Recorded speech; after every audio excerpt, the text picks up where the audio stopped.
Don't fall! Grace has been playing the balancing game since she was 8 months old. She fell many times, but it was not a big problem. Until she tripped on ruffled carpet a few days after turning 60. This time, unlike in many previous years, she actually got hurt. She broke her hip. Why was this stumble so much worse? In a nutshell, because unlike in her youth she displayed reflexes of a snail, the creature not known for excellent balance. A few milliseconds of reaction delay, as well as her weak muscles, had caused Grace to fall hard, where her younger self would sidestep the fall or, at worst, reduce its impact. The physics are simple. The gravity finds an object's center, grabs it, and pulls it down towards Mother Earth. Unless there is some firm surface underneath to counteract this force, the crash is inevitable. Humans, with their exalted two-legged stand, made it especially tough on themselves to stay upright. In their search for an elevated observation point and striving for the radically improved mobility, we got ourselves into the exciting but also demanding game named Keep your center of gravity over your base of support. For a person standing still, it means the body's center, usually located slightly below the navel, must hover over the small area delineated on ground by the person's feet. In this position, some modest movements of the upper body are possible, but not much more. A nod of the head, reaching out with an empty hand. But a bit of an overreach, and we fall, unless timely corrective measures are made. Standing still is a useful posture for a pawn in the game of chess. But this is not exactly what we hoped for when we started to get up on our rear legs. Humans need to move fast, reach out far, carry weights. All these activities must be performed while we feel secure on our feet. Since her years as a toddler, Grace was growing faster and stronger every day. When she was a teenager, her balance-maintaining mechanism had such a superb timing and strength that gravity seemed to have no power over her. How could she achieve such an amazing mastery in the balance game? Don't think it came without a major effort. First, she inherited the mechanism developed and fine-tuned over millions of years, as our species struggled to acquire the great evolutionary advantage of bipedal posture. Then, since she was a tiny baby, she relentlessly practiced balancing all her waking hours. It didn't look like work, but, in fact, it was a hard training. For a long time, she had no inkling of trouble. Even as she was getting older, weaker and slower, because her daily activities were more and more like those of a chess pawn. Then, one day, the environment issued a challenge, in the form of that riffled carpet. Her gravity center and her base support took divorce in a fraction of a second. Her balance mechanism did not kicking in fast enough, and Grace had lost that round of the equilibrium game. If we could learn from her misfortune, if we could grasp the basic rules of the balance game, perhaps we could save ourselves from a similar misadventure. The vigorous dance of the gravity center and support base, one we learned early in life, can be relearned. The choreography can be remastered, hopefully before the disaster strikes. How does the balance system work? It starts with a simple reflex triggered by a sensor. Then, it gets complicated. The information flowing from the sensors must be processed in the black box of the central nervous system before it becomes the basis of all corrective action. The balance centers require all very timely and detailed information about the relative positions of the gravity center and the support base. The input must flow from the sensors with the utmost accuracy and speed in order to keep us safely upright. The stakes of this balancing game are climbing steeply when we move it from our home to a hunt-and-awe jungle, as our ancestors did, or to certain sports that some of our kids still enjoy. The equilibrium mechanism starts with multiple sensors, among which the vision seems to be the most important. Blinded, we suddenly become very vulnerable to a fall, but we still may remain upright because we have another important sensory system in the inner ears. Tiny mineral crystals, called otoconia, are attached to the sensory cells in the inner ears, bending the neural elements in response to the gravity and inertia pulling on them. The resulting distortions allow the brain to perceive head movements and its position. This system is reliable under normal life condition, but it can be quite easily fooled. For example, the inner ears give us no perception of movement when we are traveling on board of a bullet train, as long as the ride is smooth and speed is not changing. The crystals don't care, as long as no acceleration pulls on them. We, on the other hand, should care because under certain circumstances, when the sensors are not doing their job, we may fall victim to the spatial disorientation. Thousands of pilots got lost in clouds when their eyes could give no useful information. They might execute deadly maneuvers under the false guidance of their senses, unless they had learned to trust the plane instruments rather than their unreliable senses. Flying by the seat of one's pants was proved a bad idea many times. The spatial disorientation is not a condition threatening just the adventure seekers. An innocent trip to a bathroom in the middle of night can result in a sensory deprivation, leading, perhaps, not to a fiery crash, but to a painful fall. Ask Grace. She really should have turned the lights on. Somatoreceptors are nerve bundles embedded into the skin which provide information about our physical contact with the world. Among them, the special importance for balance have the receptors located in feet, particularly the soles, since they define our support base and distribution of weight. Proprioceptors are tiny devices distributed in joints and muscles, where they provide data signaling about the body's position and activity. All the sensory information streams to the centers where the whole multimedia picture is verified and assembled into a coherent picture, like a jigsaw puzzle.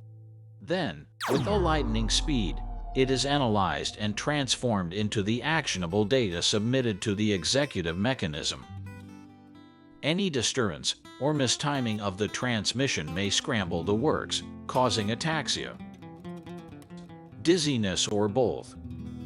Most of the initial peripheral data consolidation seems to happen in the so-called vestibular nuclei, clumps of brain cells located in the lower brain, somewhere between medulla and pons. What happens next? Where does the information flow? 100 of nice pictures illustrate the possible and hypothetical connection, but no one can give a definitive and clear answer. Perhaps there is no clear answer because the signals might use parallel pathways or switch the networks on the run. The metaphor of black box fits perfectly here. We know more or less what comes into the box. We can also see and measure the output. But what is happening in this crazy haystack of neurons? Well, stuff happens. Somewhere there, in this neuronal jumble, a mechanism exists which compares the incoming data traffic to some pre-existent pattern. If it fits, all is well. However, if the pieces do not fit together, the alarm sounds, which brings the whole body into panic. Vertigo will stop any voluntary activity, while cold sweats and vomiting bring the realization something is very, very wrong. All that sophisticated information processing makes sense only if, ultimately, our body does something constructive to align the gravity center and its support base. These actions require perfect coordination. Either the legs keep up with the runaway body, or the weight must be yanked back. Given the importance of maintaining balance for survival, we start our training from day one. Control of the head, the ability to sit and stand are the milestones of balance mastery by which we judge a child's development.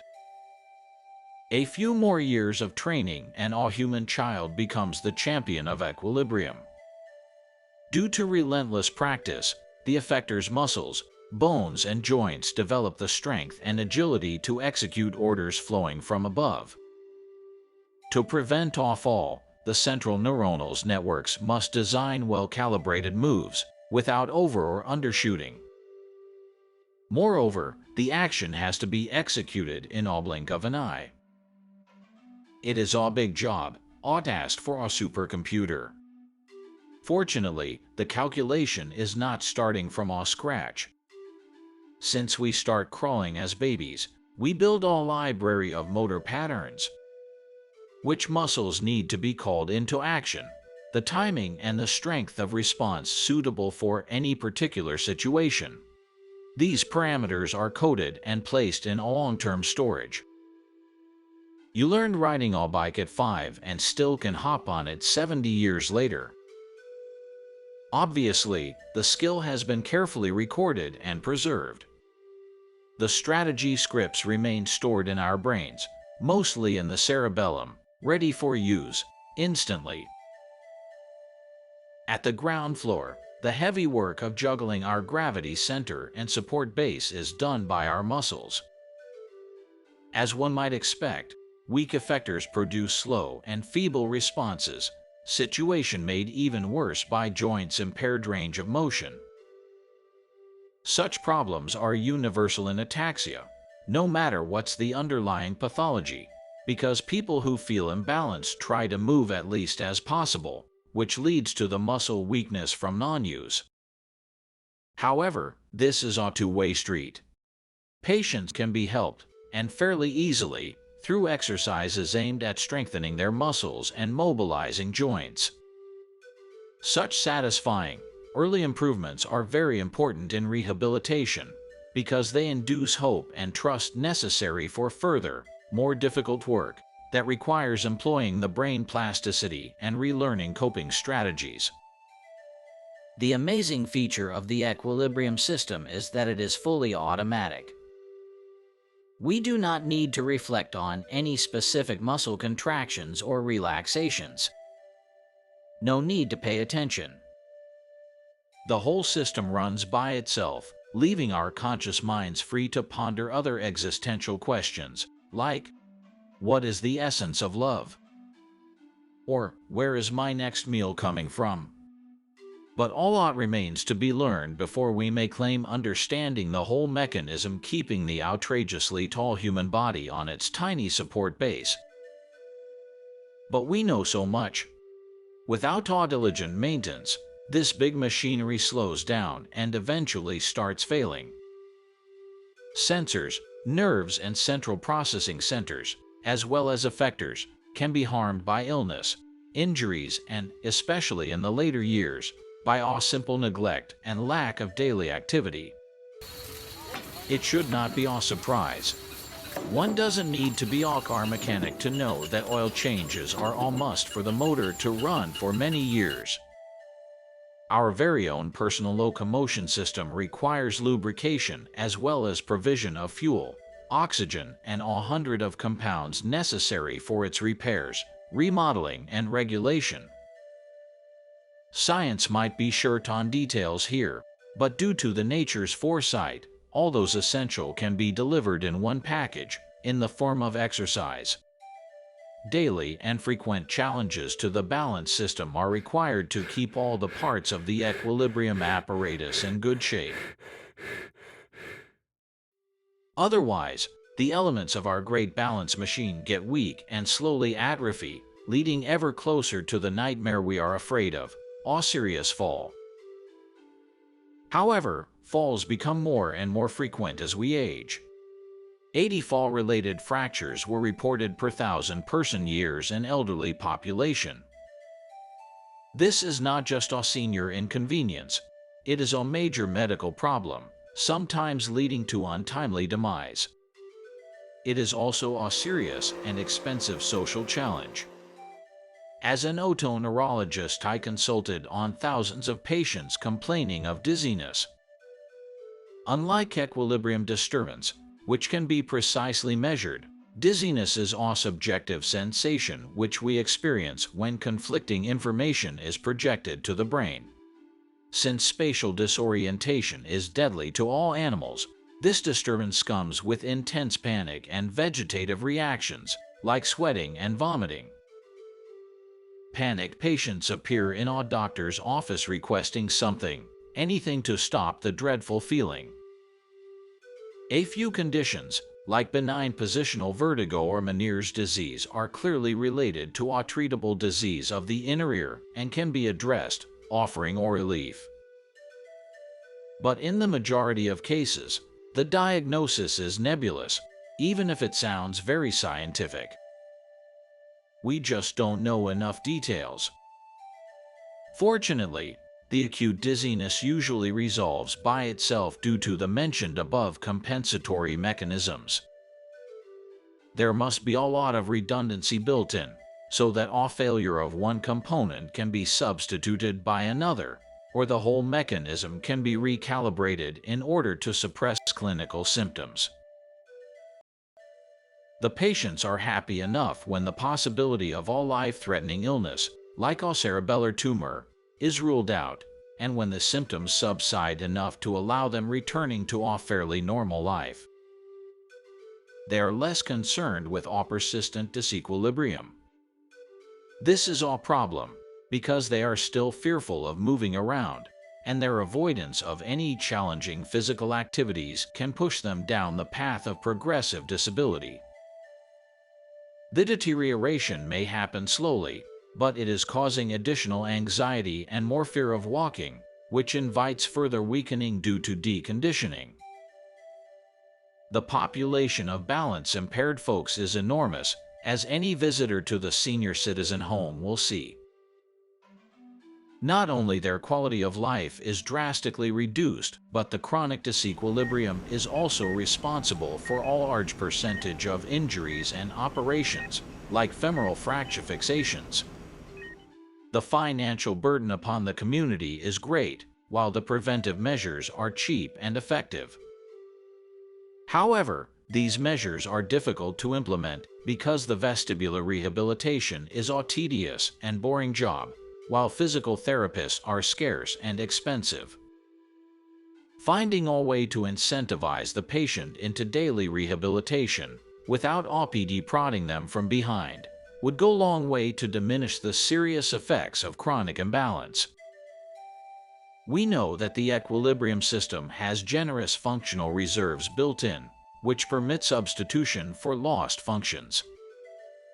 I saw it in many clinical situations.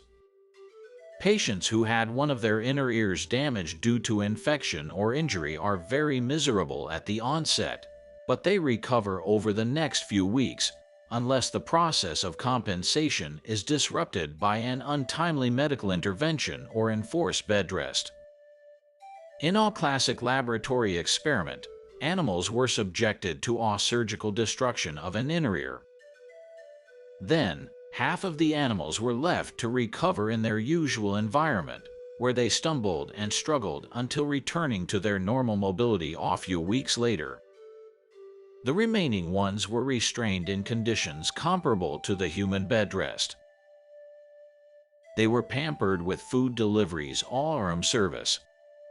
When discharged from this special care unit, they were still quite incapacitated, and some never fully recovered, having missed the golden period of compensation.